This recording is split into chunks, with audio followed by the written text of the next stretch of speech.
Shalom. I want to give all praises, honor, and glory to Yahweh, Bahashem, Yahabashai, Bahashem, Rakha Kodash. I want to give double honors to the apostles and elders of Great Millstone, because those are the men who I learned this truth from through the spirit and power of Yahweh, Bahashem, Yahabashai. Yahweh is the true name of the God of Israel. Yahabashai is who the world ignorantly calls Jesus Christ, but his one and only true name is Yahabashai. And pretty much this is going to be a lesson about household salvation, because there's plenty of examples in the scriptures of household salvation. You know, a man and his family being delivered based off of the works or the faith with works that a man of the Lord displays. You know, the Most High, he can have mercy upon you and your family. All right. That includes your wife or wives, you know, your kid or your children, right? If you have more than one. So it's very beneficial to be diligent and to make your calling and your election sure, and to have faith by works as an Israelite man that's called into the truth. And we understand that the Israelites, the seed of the promise, is the so-called Negroes, Hispanics, and Native American Indians. Our seed line makes up the 12 tribes of Israel. All right. We understand that men carry the seed is the sperm. How our nation started? By the seed of a man. That's why when you read in the Bible, all the different genealogies of the nations, no matter if it's an Israelite or a heathen seed, they always name men. Why? Because men carried the seed. So there's no such thing as being biracial or mixed. You are what your father is. All right. So now let's get into it. So it's important that brothers understand what they're a part of. All right. If you have a family, that should make you want to be more diligent and host of Yahweh and Yahabashai having mercy upon your family. Because we understand that we in this truth for ourselves, but ultimately we don't want to see our wives be given over to Satan. We don't want to see our children be given over to Satan. We don't want our families that we started, you know, to be destroyed. You know, we love them, right? So if you're diligent, the Most High could spare your family, or he could not. You always have to keep that in mind, because everything is balanced. All right. You had a situation real quick, and I'm gonna get the scriptures, but you had a situation real quick that you know, Lot's wife, she could have been saved if she didn't look back. That would have been considered household salvation. All right. But since she looked back and she didn't listen to the two angels of the Lord that was sent by Yahweh himself, she ended up getting destroyed. So you're going to have certain brothers' wives as well that look back at the last moment. All right. When it happens, you know, don't be shocked. It's just a part of your predestined lot, because we understand everything is happening through the act of predestination. When you read Ephesians, the 1st chapter, right? So let me just read this, right? I was going to read 1 Corinthians 7, but I changed my mind. This is 1 Timothy, the 2nd chapter, at verse 15. It says, notwithstanding, she, meaning your wife or your wives, if you have more than one, shall be saved, meaning to receive salvation, to be delivered from ruin, and childbearing, right? Now, there's a prophecy when you read Isaiah. Let me see if I can get it real quick. Isaiah, the 4th chapter. Let's see if it's going to pop up. My signal is not all that good. Loading. My screen was messing up. So now here we go. Isaiah the 4th chapter, verse 1. It says, and in that day, referring to the days of Jacob's trouble, end time prophecies of the last days, a global economic collapse, persecution taking place, the downfall of society. All right. Financially, it's going to lead to crime. It's going to lead to martial law, concentration camps, detention centers. And why is this going to happen? Because they want to bring in an entirely new system, which is the Edomite system that we're currently under, the central bank global system. So their goal is to centralize the whole world through what? Through their banking system, and make everybody take the mark of the beast, which is the RFID chip implant. All right. So during the days of Jacob's trouble, women are not going to be able to protect themselves. There's not going to be no 911. Nobody's not going to come to the aid of these westernized feminist women, right? So the only way they're going to be saved is through what? Childbearing. Because during that time, you're going to have a lot of store closures, right? And ultimately, what makes a woman your wife? When you have sexual intercourse with her. That's according to the Bible, right? So in these last days, what do you think is going to happen? Isaiah 4:1, it says, in that day, 7 women, 7 represent completion. It could represent 1. It could literally represent 7. It could represent more than 7. Shall take hold of 1 man. That's what you call so-called polygyny, all right? A man having more than 1 woman.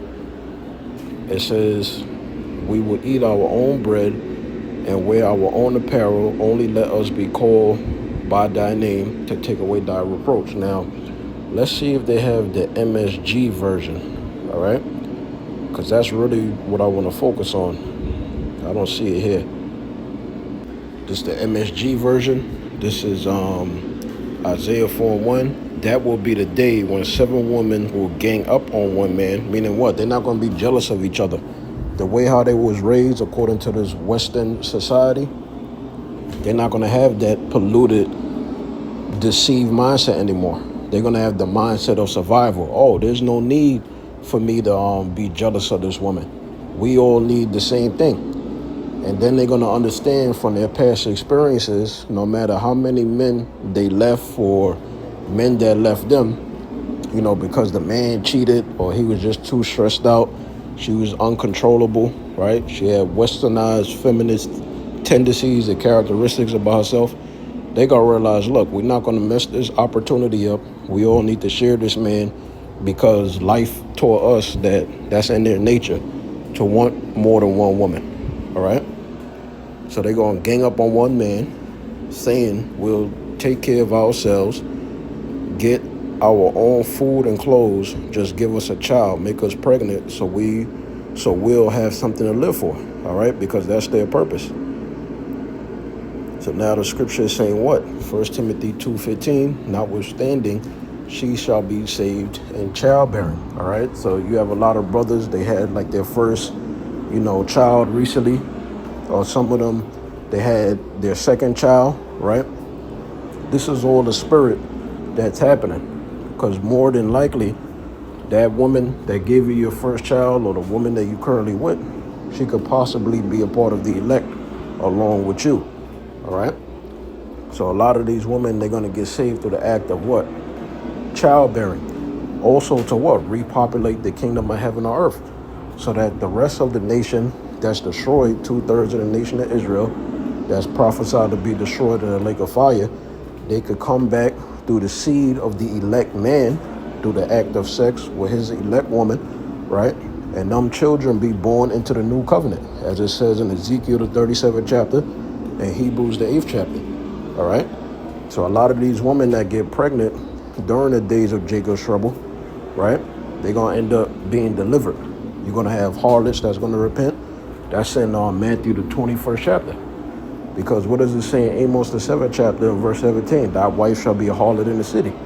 Yahweh said in Matthew the 21st chapter that women and publicans, which were tax collectors, is going to end up repenting. Harlots or publicans. So you got to link everything together, right? It says if they continue in the faith. That's a big if. Because these women, they start to switch up a lot of the times the longer you with them. You notice little red flags, small things become big things. You might see like she's kind of losing patience for whatever reason, right? A lot of back and forth could happen. Then you'll start noticing, oh, this ain't the person that, I used to have fun with or that I fell in love with, That's because maybe the Most High is getting ready to put a reprobate spirit on her and have her walk out of your life. You never know, right? But you shouldn't have the mindset because, brothers, they may do videos on the so-called black woman or just westernized feminist woman, that you go and treat your woman like that. All right? See, a lot of these videos that we do is coming from what? Experience.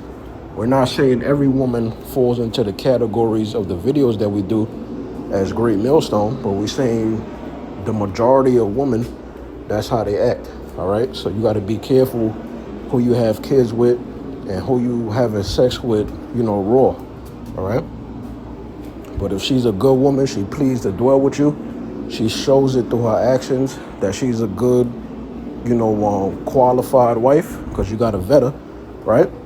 Then treat that woman with respect, love her, and do your duties as a husband, all right? And don't cast her off, or else you cause her to commit adultery, and that's something that the Lord spoke against and something that Apostle Paul spoke against.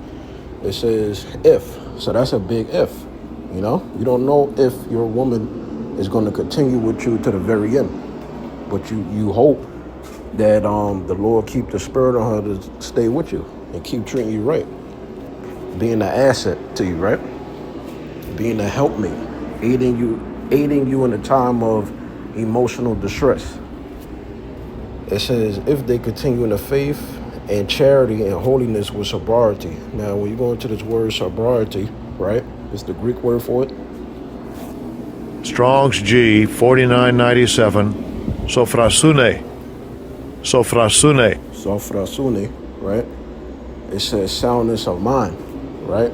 Because we understand these women, they crack under pressure. They may hear a lot of bad news. They may hear some bad financial news for their husband. Then that doubt start creeping in. They start letting them emotions consume them, and then they'll try to weaponize their emotions on you, either for the purpose of control or because she's already looking at her other dating options, all right? She's already doubting you. She's preparing to exit the relationship. So you got to be careful. So these women, they got to have a soundness of mind to be submissive and listen to their husband, all right? Help your husband out financially, emotionally, support him in any way that you can. You got specific women, they make garments for brothers, right? Yeah, you got some good women in Israel, for brothers, right? It says self-control. These women got to have self-control, right? They got to learn how to analyze things. If they do something that's wrong, apologize to your husband or just nip it in the butt. Stop making the same mistakes. Learn to communicate with your husband, right? Because we understand Satan be jumping on these women sometimes. Well, a lot of the time. It says sobriety, right? And this is the Strong's info. It says soundness of mind, literally sanity, not to be crazy. Or figuratively, self-control, soberness, sobriety, all right? So the scriptures is saying if. So now you got the negative example. This is Luke chapter 17 and verse 24. It says, matter of fact, 24. For as the lightning that lighteth out of the one part under heaven shineth unto the other part under heaven, so shall also the Son of Man, Yahushua, be in his day. Because Yahushua is coming from the east to the west, right? It says, but first must he suffer many things and be rejected of this generation, which that happened back 2,000 plus years ago, and that's happening right now in the form of what? The gospel and doctrine that these Israelites are receiving, that don't listen to Great Millstone, that don't receive the correct gospel and doctrine that Great Millstone, beginning with the apostles of GMS, is trying to teach you through Yahushua's blood of sacrifice. If you're not taking heed to that, or at least a man that listens to us and that teaches the same exact doctrine we teach, then you're going to end up being destroyed, because that's not the Father's doctrine. It says, and as it was in the days of Noah, right, which Noah and his family were saved, his sons and their wives, so shall it be also in the days of the Son of Man. They did eat, they drank, they married wives, they were given in marriage until the day that Noah entered into the ark. Once Noah entered into the ark, the Lord shut the door of the ark, and then the doors of mercy was closed. The same thing is going to happen in the form of what? Them taking away the internet and the famine of the word going into effect, to where you don't see the correct prophets having a street ministry anymore. There won't be any access to the prophets, meaning your panic, your state of fear, the questions you have about the future, they won't be able to be answered because the prophets ain't there. The seers, they're not there. All right? It says, given in marriage, right? Continuing on, and the flood came, which is the first death, and destroyed them all. All those unbelievers. Oh, it ain't gonna flood. We never seen that before. So since we never seen it before, it can't be the time that something can happen for the first time, right? It says, likewise also as it was in the days of Lot. They did eat, they drank, they brought, they sold, they planted, they builded. But the same day that Lot went out of Sodom, it rained fire and brimstone. Why? Because they were homosexuals. All right, they were sodomites. It says, from heaven, and destroyed them all. Because Sodom and Gomorrah, that was a Canaanite civilization, right? It says, even thus shall it be in the day when the Son of Man is revealed, right? It says, and that day he which shall be upon the housetop and his stuff in the house, let him not come down to take it away. And he that is in the field, let him likewise not return back. Remembers Lot's wife. So at that very last second, your woman, she could look back. She could doubt you for that split second. And in this lifetime, take the mark of the beast. You know, she could get your kids, your children, microchip. So that's why Yahweh told his disciples concerning discipleship that you can't love the cares of this life, your mother, your father, your children, all your worldly possessions, your status. You can't love that more than Yahweh, or else you're going to fall to Satan. All right? This is why Lot's wife looked back. This is Genesis chapter 13 and verse, I got to start at 1. It says, and Abram went up out of Egypt, he and his wife and all that he had, and Lot with him into the south. And Abram, before he was known as Abraham, he was known as Abram. It says, was very rich in cattle and silver and in gold. See, that's actual substance. That's actual wealth. Because that could multiply, right? That's not built off of trust. It says, and he went on his journeys from the south even to Bethel, unto the place where his tent had been at the beginning, between Bethel and Hai, unto the place of the altar, which he made there at first. And there Abram called on the name of the Lord, which is Yahweh.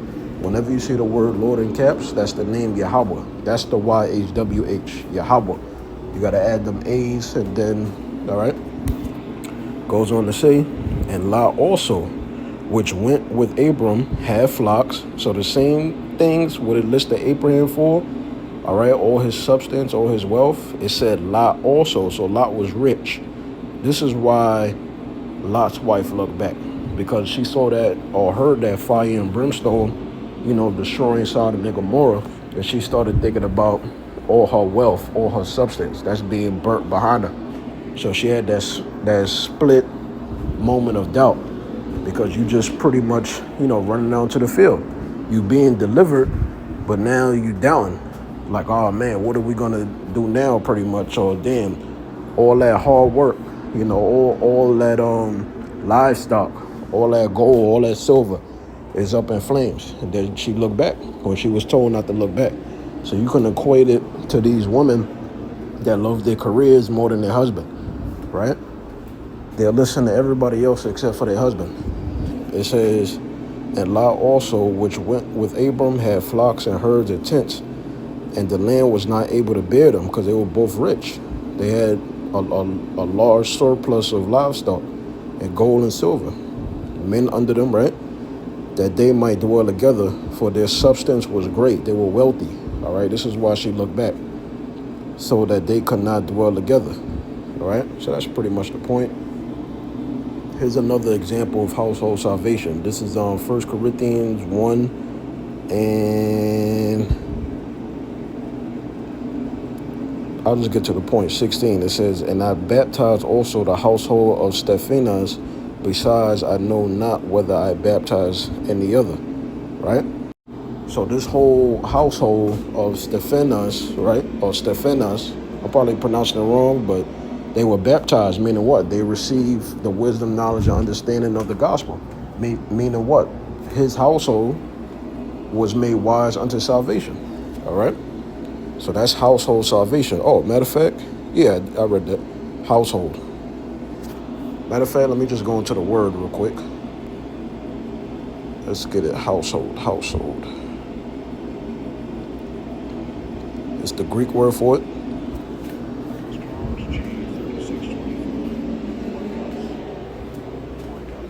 Oikos, right? There you go. A family, more or less related, literally or figuratively, home, household, temple. Let's go here. A house, an inhabited house. There you go. All right. There you go. Yep. It says the inmates of a house, all the persons forming one family, a household. So the family was baptized, meaning they had a renewing of mind to be able to what? Have faith on Yahushua now and receive the gospel. The family of the Most High of the Christian church. Now, the original Christians, when you read Acts the 6th and the 11th chapter, they were Jews that followed the Messiah. It says of the church of the Old and New Testament, stock family, descendants of one. All right? So there you go. Another example, because with Noah, Hebrews 11:7, by faith Noah, being warned of the Most High of things not seen as yet, moved with fear, prepared an ark to the saving of his house.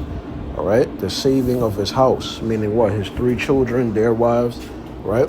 It says, by the which he condemned the world, right? Condemned them for their wickedness, all the idolatry they was doing, right? It says, and became heir of righteousness by which is faith. And now here's the account. This is Genesis chapter 7, and this is dealing with the flood, right? Genesis chapter 7 at verse 1. And the Lord, right, the word Lord is a cap, so it's Yahweh said unto Noah, come down and all thy house into the ark. So this is household salvation. This is an example of the Heavenly Father Yahweh having grace and showing mercy to not only Noah the prophet, but his family as well. It says, into the ark. And the Lord said unto Noah, come down and all thy house into the ark, for thee have I seen righteous before me in this generation. All right. Let's read another example. This is Acts concerning Cornelius. This is Acts chapter 11 and verse 13. It says, and he showed us how he has seen an angel in his house, referring to Cornelius. An angel actually came to Cornelius and said, your prayers was heard.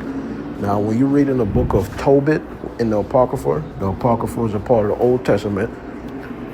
Tobit chapter 12, verse 15, where it talks about Raphael, one of the 7 holy archangels, brings the prayers to the Most High. All right. So the fact that Cornelius' prayer was heard, that means he was an Israelite. All right. The angel literally told him, look, in the future generation, which Lord willing, that's this generation, you and your household is going to be saved. It says Acts 11 and 13. And he showed us how he had seen an angel in his house, which stood and said unto him, send men to Joppa and call for Simon, whose surname is Peter, who shall tell thee words whereby thou and all thy house shall be saved. So, hey man, you brothers that have a house, you got a wife or wives, a kid or children, hey man, you're not just being diligent for yourself. Be diligent in hopes of the Most High sparing your own family.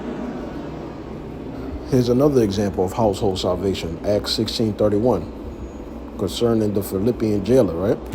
It says, and they said, believe on the Lord Yahushua Mashiach, and thou shalt be saved and thy house. The Philippian jailer, he was an Israelite. All right? When you read up, I'm going to finish it off with this. This is Acts chapter 18. And, okay, here we go.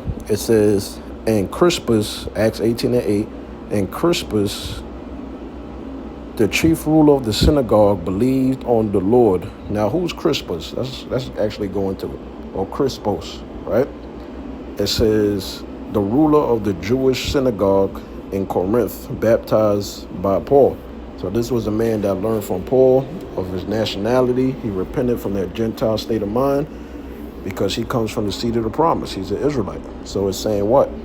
Crispus, the chief ruler of the synagogue, believed on the Lord, Yahushua, with all his house. So all his house believed on Yahushua. And many of the Corinthians, right, hearing believed and were baptized. The Corinthians is talking about is the saints, which the saints are Israelites. All right, all of Paul's letters is written to Israelites scattered in particular areas of Asia Minor. So Lord willing, you was edified by the lesson. Shalom.